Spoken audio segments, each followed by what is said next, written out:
Good afternoon and welcome. We're here in Zwingli, UCC in Monticello, Wisconsin. My name is Pastor Lance Smith, and this is the Midweek Hump Day Devotional.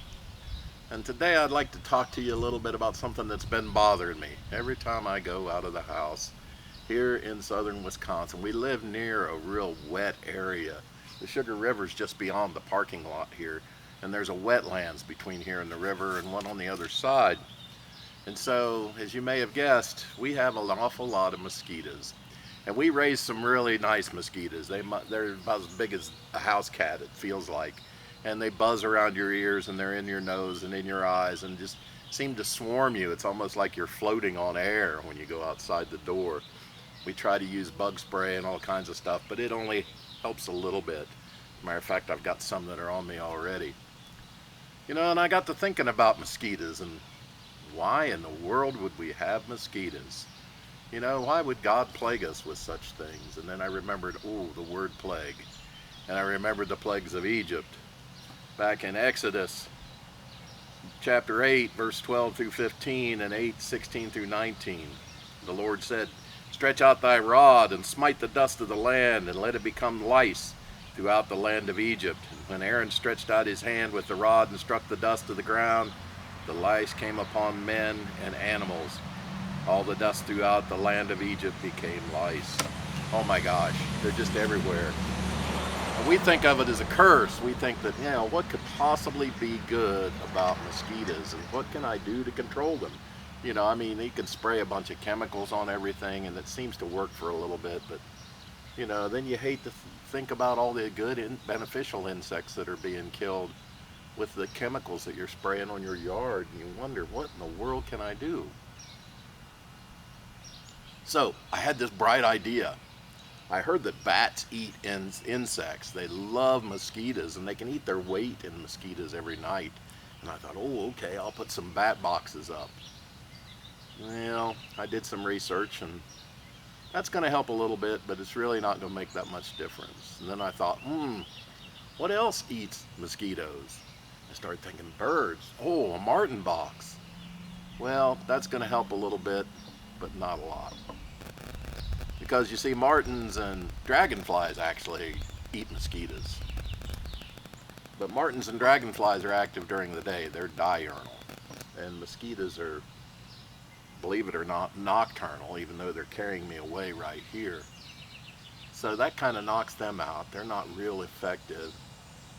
And it doesn't really matter, because eventually it will balance out, because that's what nature does. It balances through imbalance. And one thing that's bad seems to be good for other things. So I got to thinking, well, what in the world are mosquitoes good for, other than raising little bumps on your hands that itch?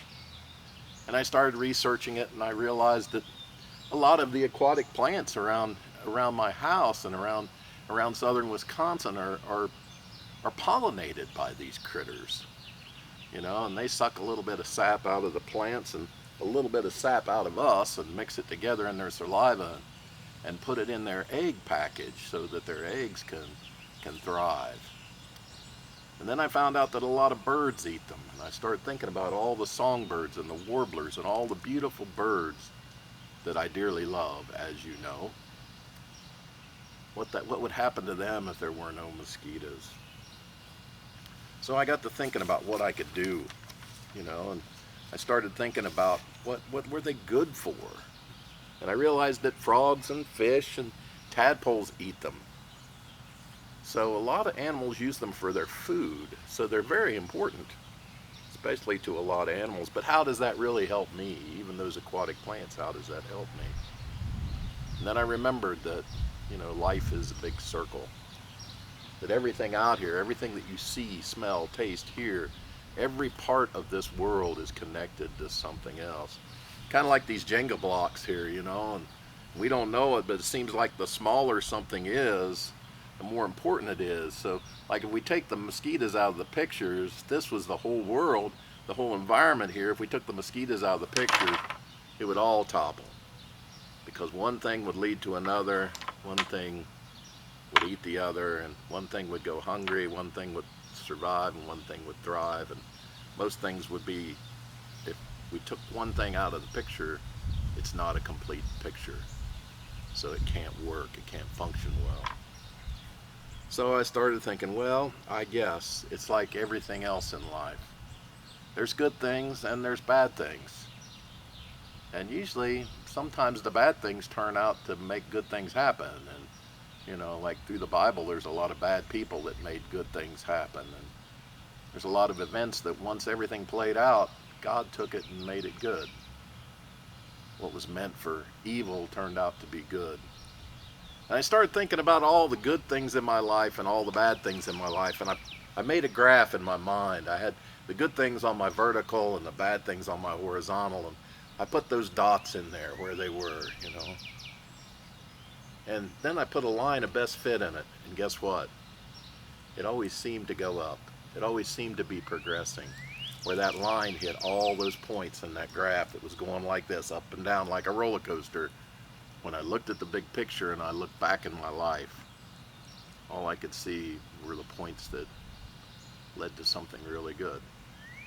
My life as a father, my life as a pastor, my life in this world, the breath that I take every day, the sun in the sky, all this stuff is so wonderful. The people that I know and the people that I meet, all blessings in my life.